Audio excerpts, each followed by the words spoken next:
بسم اللہ الرحمن الرحیم۔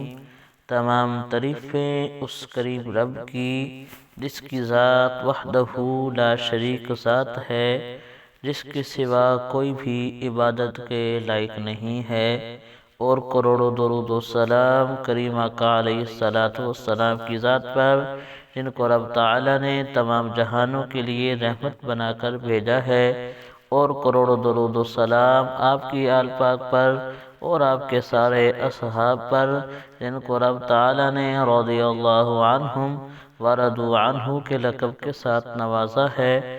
محمد طلحہ آفیشل کو دیکھنے اور سننے والوں، محترم بہنوں اور بھائیوں، السلام علیکم ورحمۃ اللہ وبرکاتہ۔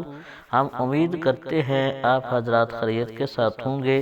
اللہ پاک آپ کو خیر و عافیت کے ساتھ رکھے۔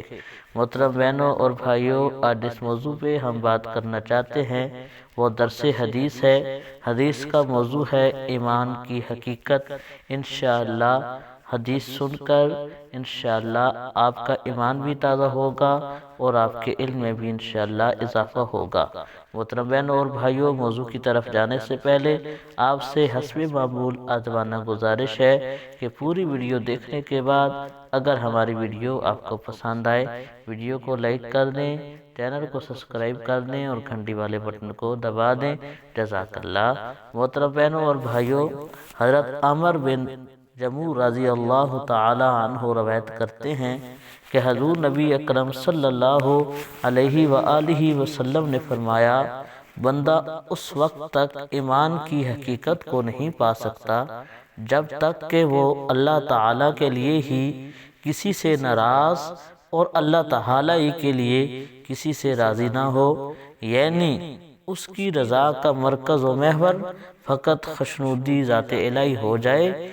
اور جب اس نے یہ کام کر لیا تو اس نے ایمان کی حقیقت کو پا لیا۔ اور بے شک میرے احباب اور اولیاء وہ لوگ ہیں کہ میرا ذکر کرنے سے وہ یاد آ جاتے ہیں، اور ان کا ذکر کرنے سے میں یاد آ جاتا ہوں۔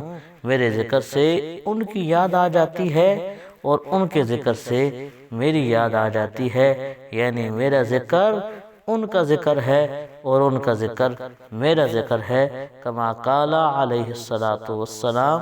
محترم بہنوں اور بھائیوں، اللہ پاک ہمیں حدیث مبارکہ سن کر ان پہ عمل کر کے اور ان کے مطابق زندگی گزارنے کی توفیق عطا فرمائے۔ اللہ پاک ہمارا حامی و ناصر ہو، آمین۔